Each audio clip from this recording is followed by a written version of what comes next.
Graça e paz, amados irmãos. Quantos estão felizes esta noite? A nossa felicidade está em estar na casa do Senhor e na presença do Senhor. E não poderia ser diferente esta noite. Além disso, por estar reunido com irmãos tão abençoados. Eu queria, esta noite, como a primeira noite oficial, ontem foi o tempo, pastor Pereira, irmã Alessandra, aonde nós fomos tomados por muita emoção diante daquilo que o Senhor está fazendo em nossas vidas. E eu digo em nossas vidas porque é a vida de todos nós. A decisão que a igreja tomou nessa sucessão pastoral é uma decisão que toca na vida de todos nós, toca na vida de cada membro da igreja que aqui estava, toca na vida desta comunidade, toca na vida das famílias, da minha família, da cidade de Salvador, do estado da Bahia. E eu creio que tudo aquilo que Deus começou a fazer aqui neste lugar, Ele vai continuar fazendo, porque Ele é o Senhor da igreja, e as nossas vidas e todas as coisas pertencem a Ele, e está sobre a direção dEle.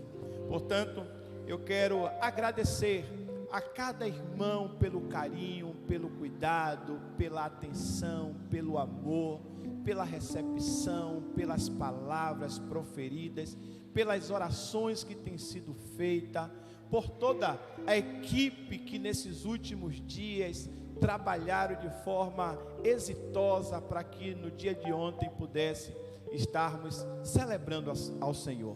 Ontem foi um dia de culto, também de celebração, e trago esta palavra daquilo que se reflete dentro do grupo da Ordem de Pastores, ao qual o pastor Pereira também faz parte, e provavelmente ele deve ter visto lá muitas falas acerca da forma calorosa que esta igreja recebeu os pastores aqui representados, o acolhimento, o cuidado, o carinho e tudo o que aconteceu aqui no dia de ontem. E isso foi possível porque teve irmãos que estavam envolvidos nesse trabalho, e aqui eu queria, em nome deles todos, agradecer a nossa irmã Alessandra, que hoje faz aniversário, né? Hoje é aniversariante do dia, que estava juntamente com outros irmãos nesta condução. Dizia anteriormente também que estou na condição de pastor presidente, mas estarei em todo tempo sendo pastoreado também.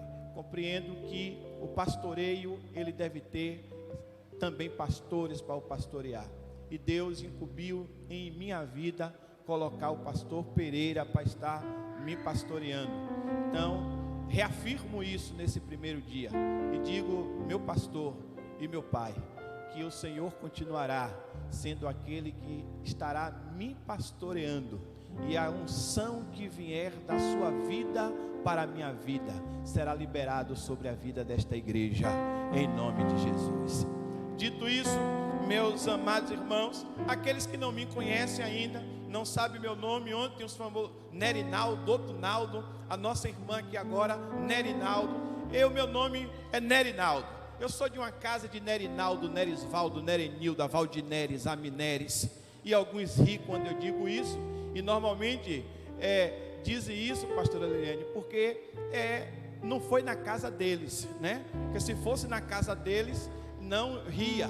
Meu pai era um artista naquela época. Antigamente os pais procuravam esses nomes assim, e eu hoje não tenho mais nenhum problema com meu nome, mas fiquem à vontade para chamar de Naldo, né? Então os irmãos têm toda a liberdade de chamar de Naldo, e digo que para vocês será muito mais fácil gravar meu nome. Acho que todo mundo aqui já sabe.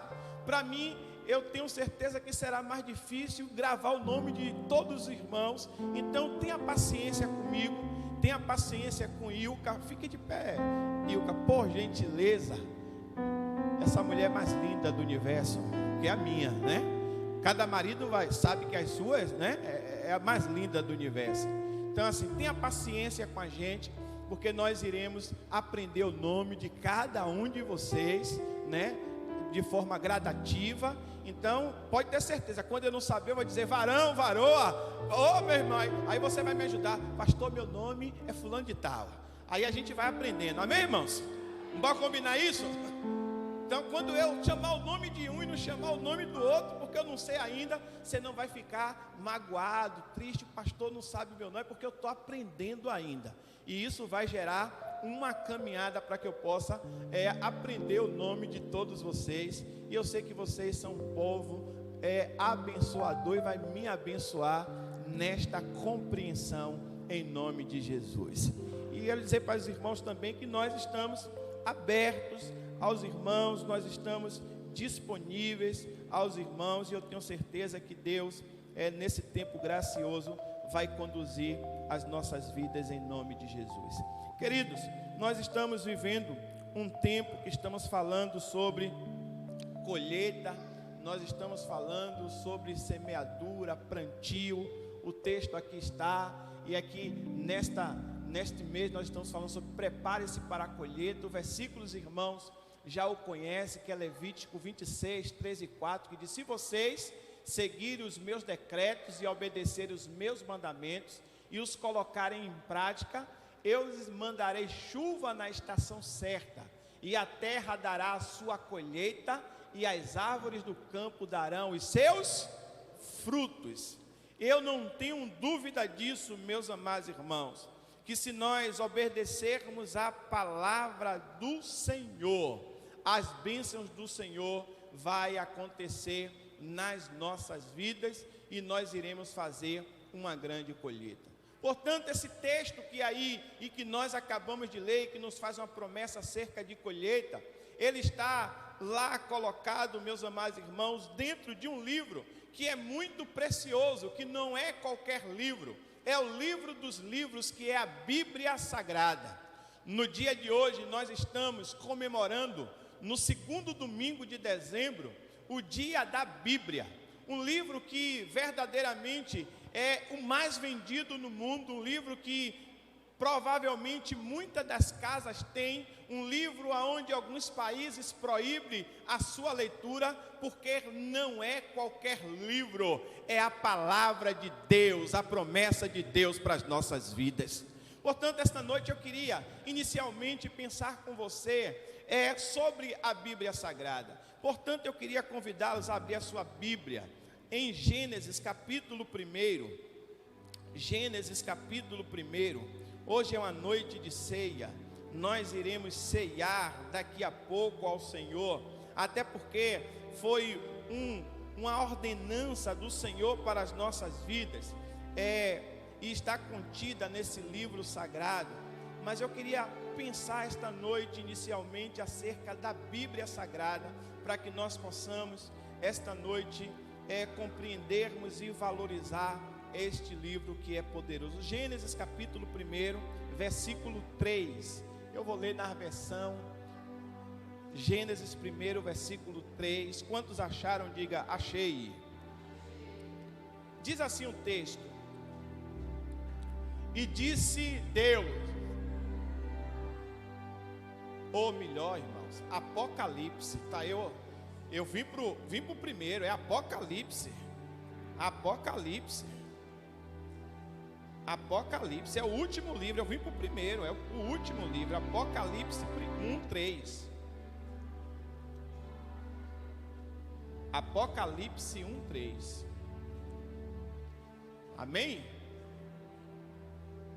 Está assim: bem-aventurado aquele que, e os que, as palavras desta, e guarda as coisas que nela estão, porque o tempo está próximo. Olha o que diz o texto, irmãos: bem-aventurado. E eu poderia trocar essa palavra bem-aventurado para dizer: irão colher os frutos aqueles que lêem, aqueles que ouvem as palavras desta profecia e guardam as coisas que nelas estão escritas, porque o tempo está próximo. Tenho certeza que nós teremos muitas colheitas aqui na terra, mas existe uma colheita que será eterna e que está prometida para a sua igreja, e ela só vai se cumprir quando o nosso Senhor Jesus voltar para buscar a sua igreja para morar com Ele toda a eternidade. Colheitas aqui na terra serão passageiras. Você conquista uma casa, é bom conquistar uma casa, mas ela vai passar. Você conquista um carro, mas ele vai passar. Você conquista um relacionamento e quando chega a uma certa idade, um parte para a glória. Pelo menos é desse tipo de relacionamento que nós entendemos que é orientado pelo Senhor. Um ou outro passe para a glória e esse relacionamento se finda. Tudo aqui na terra um dia vai passar, mas as palavras do Senhor será eterna em nossas vidas. As colheitas e as promessas do Senhor para as nossas vidas não está somente no campo aqui terreno, está no campo espiritual. A promessa dele de moradia nos céus para as nossas vidas.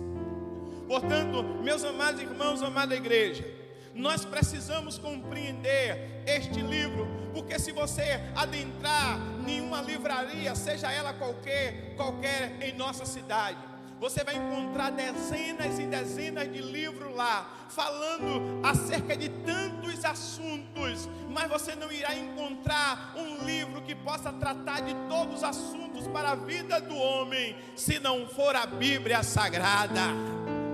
A Bíblia Sagrada, ela trata de relacionamento pessoal, ela trata de liderança, ela trata de filhos, ela trata de pai, ela trata de líderes, ela trata de tudo. É um livro completo. Sabe por quê? Porque o autor da Bíblia é o nosso Deus. Os autores humanos, eles não têm capacidade para fazer um livro tão completo como a Bíblia.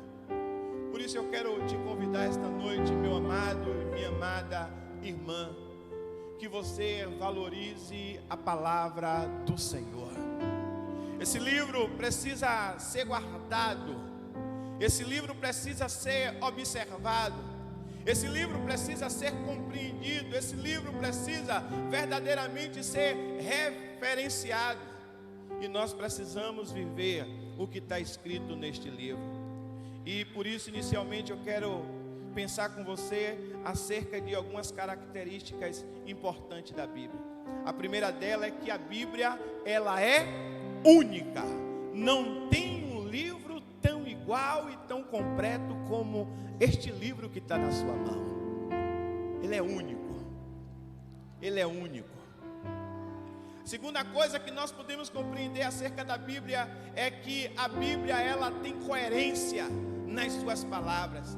Ela não é uma palavra solta, ele não é uma instrução solta, não. Ela tem coerência, ela se casa. E em algumas Bíblias anteriormente, e muitas delas ainda, tem lá no rodapé a concordância bíblica. Se você está com aí, você vai ver lá no finalzinho lá a concordância que fala de um assunto e de repente esse assunto vai estar interligado em um outro capítulo, em um outro momento. Por quê? Porque a Bíblia, ela tem coerência. O nosso Deus é coerente, meus amados irmãos, com a sua palavra e com as suas promessas. Não é promessa solta, não é história. A Bíblia é poder de Deus para a vida daqueles que creem. E nós cremos nesse livro. É por isso que nós estamos aqui esta noite.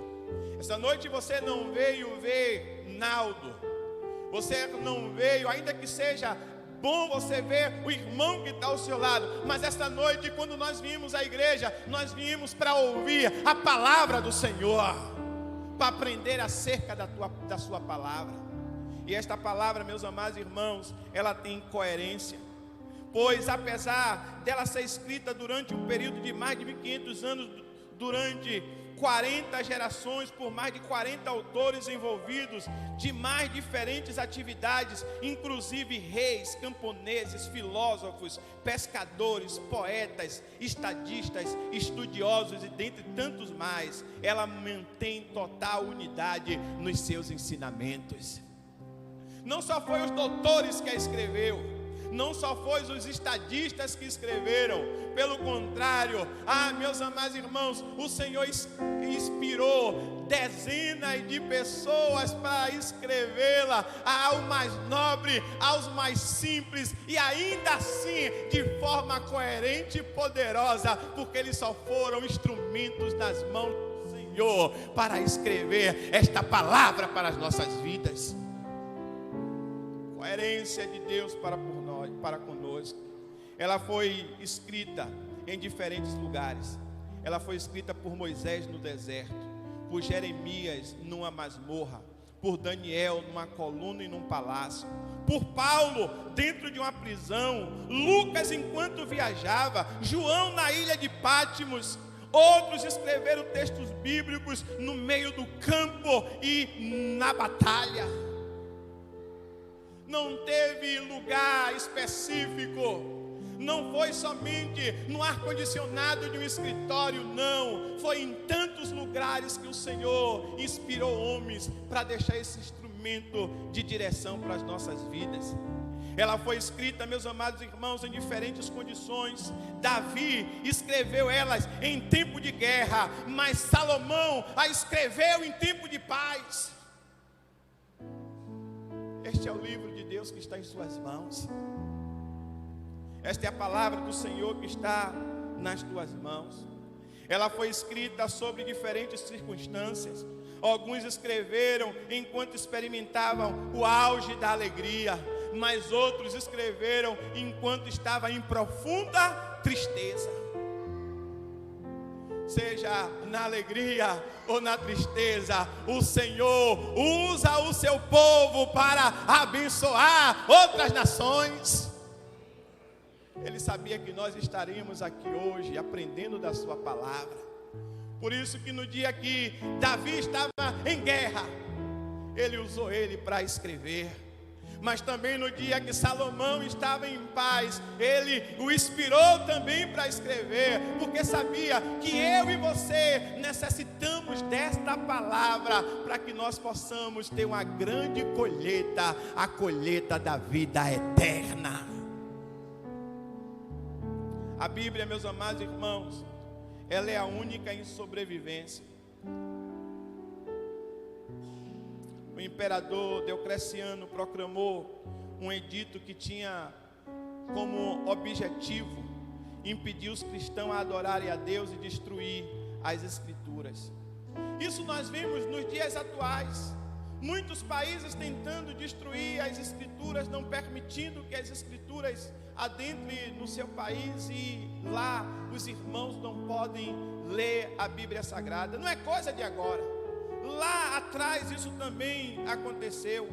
Um documento imperial promulgado em todos os lugares, determinando a demolição das igrejas e a queima das escrituras, e proclamando que aqueles que ocupavam posições de destaques perderiam tudo se continuasse no cristianismo e continuasse com os livros bíblicos. Mas nem o seu edito pôde proibir que esta palavra estivesse em nossas mãos neste dia, para celebrarmos ao nome do Senhor.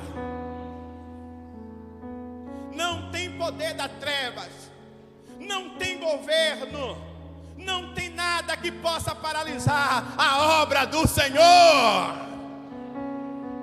E é nessa promessa que nós precisamos fincar os nossos pés. É nisso que nós precisamos crer. E é nisso que nós precisamos empenhar a nossa vida, dia e noite, proclamando a palavra santa do Senhor. E a sua própria palavra diz: pregue a tempo e a fora. Você pode virar para seu irmão e dizer assim: pregue a palavra. É pregue o quê? Pode ser melhor? Pregue o quê? Então, se é pregue a palavra, irmã Marisete, não é pregue o que eu acho, não é pregue o que eu penso, não é pregue a minha opinião, não é pregue o que eu quero, é pregue a palavra de Deus. Irmãos, nós precisamos pregar esta palavra, porque esta palavra ela é poderosa. Alguns homens de grande influência, eles afirmaram que a Bíblia seria um dia um livro esquecido, e esse livro ele jamais será esquecido, porque ele é o próprio Deus. Aleluia. O texto que nós lemos em Apocalipse capítulo 1, versículo 3, o apóstolo João tem uma importante palavra de estímulo e de exortação para nós, ao mesmo tempo que nos mostra que a Bíblia nos traz uma mensagem de bem-aventurança ou de grande felicidade, que poderíamos trocar para uma palavra de colheita. E se nós estamos vivendo um tempo de colher, nós precisamos observar o que essa palavra nos orienta, dizendo, meus amados irmãos, inicialmente, se nós queremos colher as bênçãos de Deus em nossas vidas, nós precisamos verdadeiramente ler a sua palavra, porque bem-aventurado é aquele que lê. Vamos dizer junto? Bem-aventurado é aquele que lê. A gente poderia trocar: irá ter uma boa colheita aquele que lê. Se você ler essa palavra, você será bem-aventurado. Existem vários de comportamento de pessoas quando estão com a Bíblia. E dentro desses comportamentos eu me lembro do meu comportamento. Antigamente as casas tinham uma estante. Quem lembra do tempo da estante na casa? Agora é hack. Tem uma estante tubular, 3 pavimentos e 3 compartimentos. Era 3, um em cima, um no meio e um embaixo. O do meio e no meio era televisão grande, 20 polegadas, colorida quando saiu logo. Que coisa maravilhosa. Era luxo. E assim, tem mais, não podia ser preta, tinha que ser vinho, porque se fosse vinho era algo assim de glamour. Dia de sábado, o que é que fazia? Pegava ela e mudava de lado. E aí manhã dizia: ajuda aqui, menino. E eu pegava, tirava a televisão e a gente puxava para um lado, puxava, porque antigamente era assim. Hoje os móveis ficam estáticos em um lugar só. Mas quem é de casa raiz sabe que todo sábado tinha que mudar o sofá para um lado, a estante para o outro. Era um luxo na casa, sim ou não? Quem lembra dessa época aqui? Não é verdade? Era luxo. E o marido chegava em casa e dizia: pra que isso? Todo dia esse negócio. Mas, irmãs, eu vou fazer uma defesa para os maridos. Sabe por que é? É porque eles sabem que se ficasse mexendo para um lado e para o outro todo dia, ia afogando. E fogando, ia dar prejuízo a ele para comprar de novo. Então ele pensava assim: em vez do prejuízo no bolso, é melhor que deixe quietinha lá. Eu me acostumo de um lado só mesmo, não tem problema. Mas ela queria ver a casa mudada todo final de semana. Então muda para um lado, muda para o outro. Mas a história aqui não é a estante. Sabe qual é a história? Que a estante estava lá, a televisão no meio, nas 2 partes de cima, 2 plantas que arrancava do lado do jardim, do lado, e botava de flor dia de domingo, pegava a palmeira, botava a palmeira, pegava o jornal ou papel de presente e botava assim, né, com a lata que pegou do óleo do vizinho, e deixava a casa toda enfeitada. Se foi na sua casa, diga aleluia. Assim, desse jeito. Mas lá de um ladinho, lá em casa, tinha algo importante. Sabe o que era? A caixinha de promessa. Quem lembra da caixinha de promessa? A caixinha de promessa eram os versículos que ficavam lá, em que sentido? Da Bíblia Sagrada, lá compartilhado. E eu me lembro que eu acordava de manhã, tomava banho, ia lá na caixinha de promessa e pegava e olhava um versículo. Se fosse bom, eu recebia. Se fosse ruim, eu colocava lá de novo e ficava vai e volta, vai e volta. Aconteceu com você? Ah, então você é crente, aleluia. Era desse jeito, irmãos, enquanto não saía uma palavra boa, meus amados irmãos, nós ficávamos lá, vai e volta, não foi para mim não, não foi para mim não, não foi para mim não, mas quando saía, bem-aventurado, aleluia. Eu estou dizendo isso, meus irmãos, porque nós precisamos compreender que esta palavra tem palavra de bênção, mas ela também tem palavra de são para as nossas vidas, e nós precisamos aceitar, meus amados irmãos, as bênçãos desta palavra, mas também as correções desta palavra, para que nós possamos herdar a maior colheita que vai existir na face da terra, quando nós vir para buscar a sua igreja e morar com Ele toda a eternidade.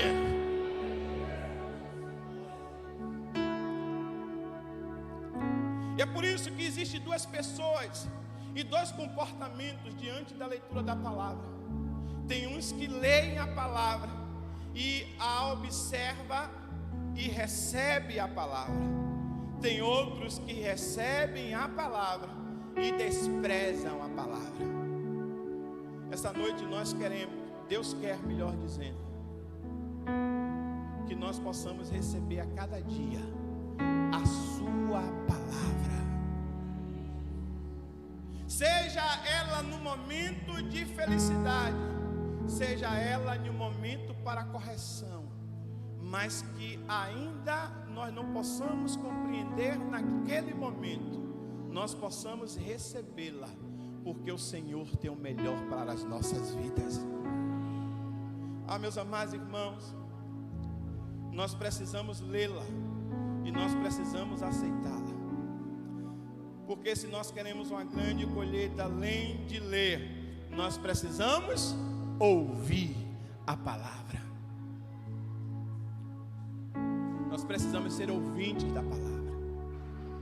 Nós precisamos pegar esta palavra, meus amados irmãos, e ouvi-la. Ouvir é uma outra necessidade para que a pessoa possa experimentar a bênção do Senhor na sua vida.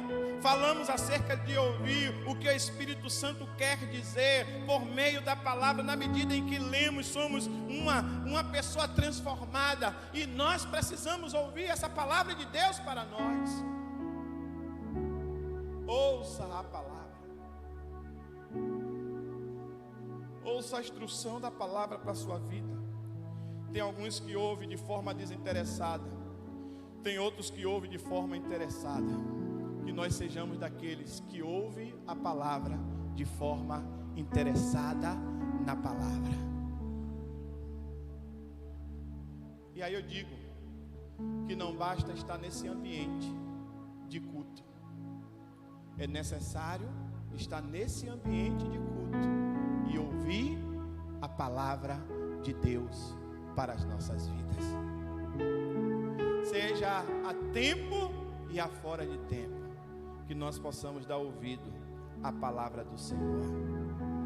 Ouvir com interesse é também uma condição essencial, como o texto nos mostra, para que a Bíblia possa invadir o nosso interior com a mensagem de alegria, de restauração e de renovação para as nossas vidas. Mas para além disso, meus amados irmãos, para além disso, o texto vai nos dizer que além de ler, além de ouvir a palavra, nós precisamos guardar as coisas desta palavra. Você leu, você ouviu, e é o que você vai fazer agora? Guardar. Sabe o que a gente guarda? A gente guarda aquilo que a gente tem interesse. Aquilo que a gente não tem interesse, a gente descarta. Se você ganhar algo que lhe interessa, o que você vai fazer? Guardar. alguém sai e deixa a porta da casa aberta? Porque o que está lá dentro é de seu interesse. Você pega a sua carteira ou a sua bolsa e deixa em qualquer lugar? Não, porque aquilo ali é de seu interesse. É por isso que o texto está dizendo, olha, lê, ouve, e depois ele vai dizer, guarda. Nós precisamos guardar as coisas que nós temos lido e ouvido. Queridos pastores, eu posso afirmar que se nós cessássemos o tempo de proclamar essa palavra, de pregar, e tão somente a igreja de Cristo vivesse a palavra que já ouviu, a sua vida seria totalmente outra. Mas muitas das vezes aquilo que nós ouvimos e lemos, nós não guardamos. E o chamado de Deus para as nossas vidas neste dia que nós comemoramos, o dia da Bíblia, é que nós guardemos esta palavra. Aonde? Na estante? No Salmo 23 aberto? Ou 91 aberto? Não. Ainda que esteja lá, eu não vejo nenhum pecado em relação a isso. Mas é na tauba do seu coração. É como um manual de regra para a sua vida. É como aquele que vai instruir a sua vida nos momentos mais difíceis de decisões. Esta palavra, ela tem instrução para nós. E a minha oração esta noite é que nós possamos verdadeiramente, todos os dias, guardar esta palavra dentro do nosso coração. Tem um inédito que diz: a tua palavra escondi, guardada no meu coração, para eu não pecar contra ti.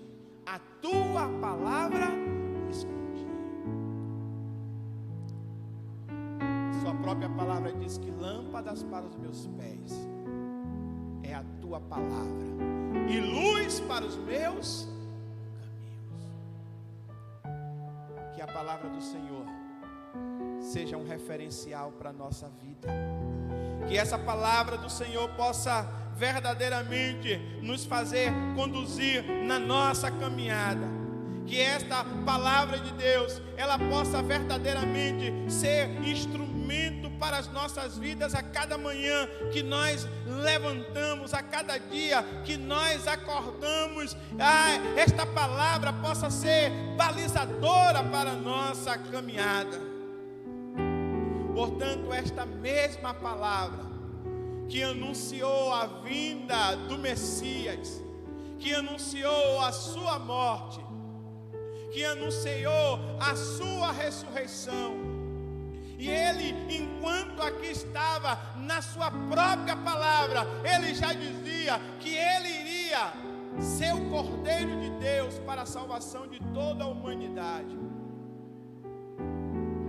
Ele nos deixou a instrução que nós pudéssemos lembrar que um dia ele veio a esta terra, morreu e ressuscitou, e nós pudéssemos, a igreja do Senhor, fazer isso reunidos em ceia, como memorial ao seu nome, anunciando a sua morte, mas para além disso, anunciando a sua ressurreição. E é justamente isso, meus amados irmãos, que nós iremos fazer. Não vamos fazer isso esta noite porque a invenção da denominação ou da igreja local, ou dos pastores que aqui estão. Nós iremos fazer esta noite, celebrarmos a ceia do Senhor, porque esta é uma instrução que está na palavra de Deus. Por isso, lá em Mateus capítulo 26, versículo 26, vai nos dizer que enquanto Jesus, enquanto comia o pão, Jesus tomou o pão, deu graça, partiu e deu aos seus discípulos, dizendo: tomem e comam, isto é o meu corpo. 27 diz: em seguida tomou o cálice, deu graças e ofereceu aos discípulos, dizendo: bebam dele vocês, isto é o meu sangue da aliança, que é derramado em favor de muitos para o perdão dos pecados. E eu lhe digo que de agora em diante não beberei deste fruto da videira, até aquele dia que beberei o vinho novo com vocês no reino do meu Pai. Tem uma promessa para nós. Tem uma promessa de no reino de Deus nós nos encontrarmos com Ele para beber esse vinho novo, para a glória do Senhor. Momento de ceia é um momento de reflexão. É um momento que talvez alguns corriam ou correm da igreja no dia que é ceia. Alguns têm um momento de ceia como um dia de festa, mas outros como um dia de reflexão. Eu quero, meus amados irmãos, já adentrar nesta caminhada para que nós possamos celebrar a ceia e distribuir os elementos esta noite, dizendo para vocês que o momento de ceia é compreender que é um memorial de Deus para as nossas vidas. Nós estamos hoje diante de um memorial.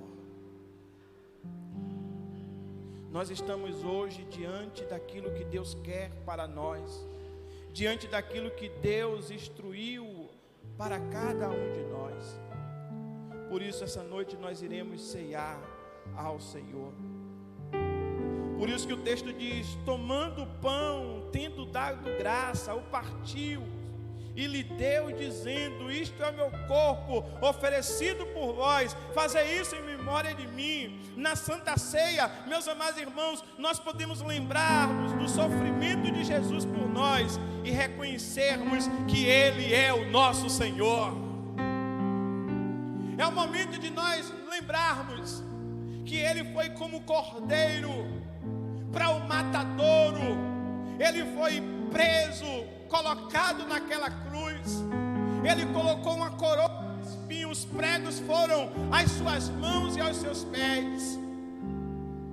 Ele foi perfurado, ele foi insultado, mas ele não desistiu. Ele enfrentou a morte até o fim. Ele pagou um alto preço pelos meus e os seus pecados. Portanto, esta noite é uma noite de nós relembrarmos, nós lembrarmos o sacrifício que Jesus fez por nós. É o momento de você voltar lá para o Calvário e ver Jesus naquela cruz. Ele não merecia estar lá. Quem merecia estar lá era eu e você. Mas Ele sabia que nós não iríamos aguentar. Ele sabia que nós poderíamos desistir no meio do caminho. Porque da forma humana Ele recebeu dores. Mas aqueles que creem no poder de Deus, ainda que receba dores ao longo da sua caminhada de vida, colocará a sua viva esperança na promessa do Senhor. É por isso que ele, como homem, ali estando, ele disse ao Pai: Pai, se pode, passa de mim esse cálice. Mas aí ele volta para si e diz: não seja feita a minha vontade, estabeleça a sua vontade. Eu aprendo com isso, meus amados irmãos, que enquanto vivermos aqui nesta terra, nós iremos ter dias de alegrias e dias de tribulações, mas nós precisamos deixar que se estabeleça sempre a vontade de Deus em nossas vidas. Se um dia você pensar em desistir, olhe para aquela cruz e lembre: Jesus não desistiu de mim e eu não vou desistir, porque eu estou com Jesus. Hoje é noite de nós relembrarmos, mas além de relembrarmos, meus amados irmãos, é noite de nós nos prepararmos.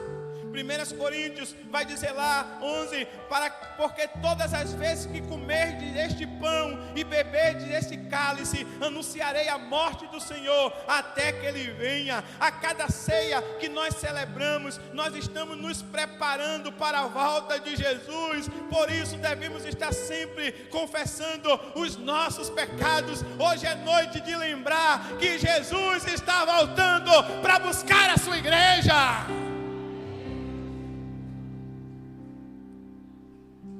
Hoje é noite, meus amados irmãos, de nós sermos melhor do que ontem, de nós livrarmos dos pecados talvez que cometemos hoje ainda,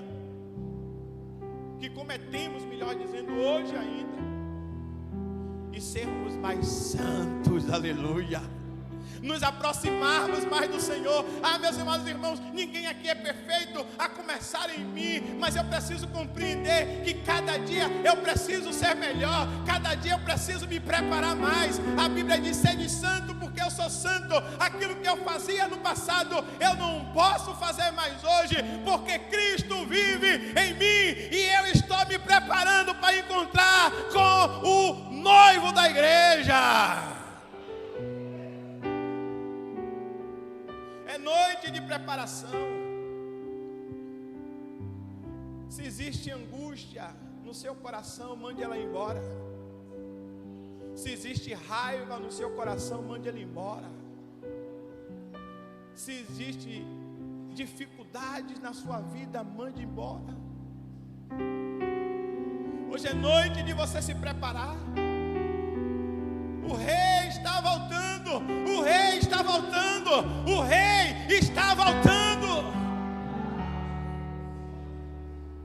É noite de preparação, e por isso que lá em João capítulo 1 vai dizer: se confessarmos os nossos pecados, Ele é fiel e justo para nos perdoar.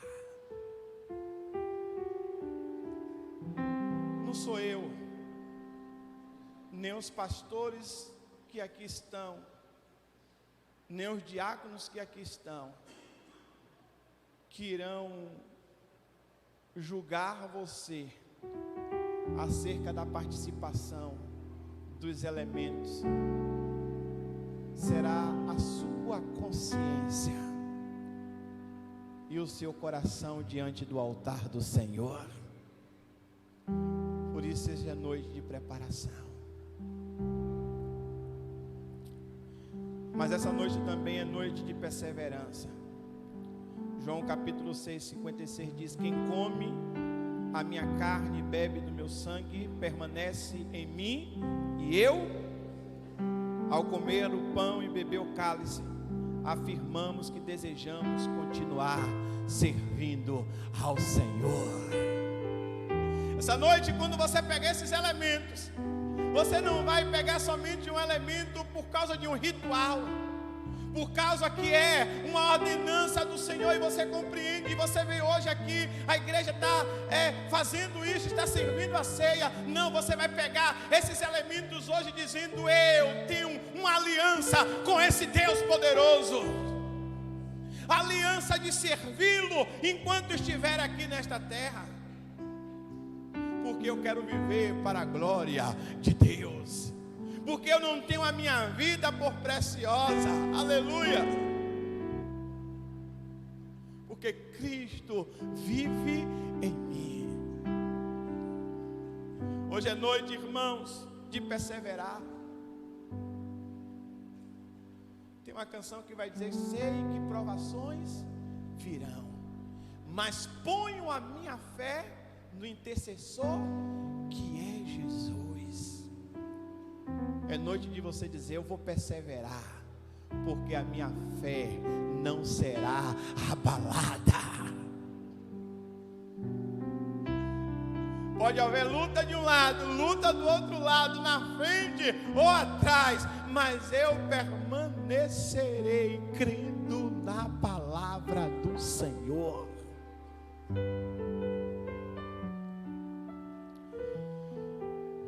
Memorial, preparação, perseverança, mas também noite de comunhão.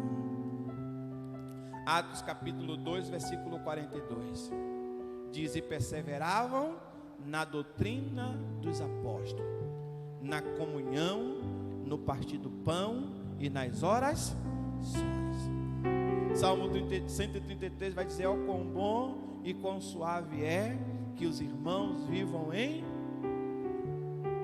Nós iremos partir o mesmo pão como símbolo da nossa comunhão. Sei que existe diferença entre o meu e seu viver, apesar de sermos filhos de um só Senhor.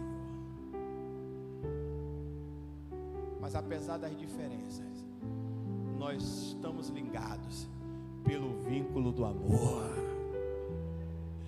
Então hoje nós também iremos lembrar que nós precisamos ser um com o nosso irmão. Nós precisamos ser um como igreja. A alegria de um é a nossa alegria, a tristeza do outro é a nossa tristeza, porque nós temos uma aliança com o Senhor e somos ligados pelo vínculo do amor de Deus que está sobre nós. E finalizo, meus amados irmãos, lembrando esta noite da aliança de Deus para conosco e nossa para com Deus. Versículo 20 do texto diz: semelhantemente tomou o cálice depois da ceia, dizendo: este é o cálice da nova aliança, no meu sangue que é derramado por vós. O compromisso, a nossa aliança com Deus é renovado em cada ceia. Hoje é noite de você renovar a sua aliança com o Senhor. Hoje é noite de você dizer: eu estou ligado às promessas contidas nesse livro poderoso, e eu recebo essas promessas para a minha vida.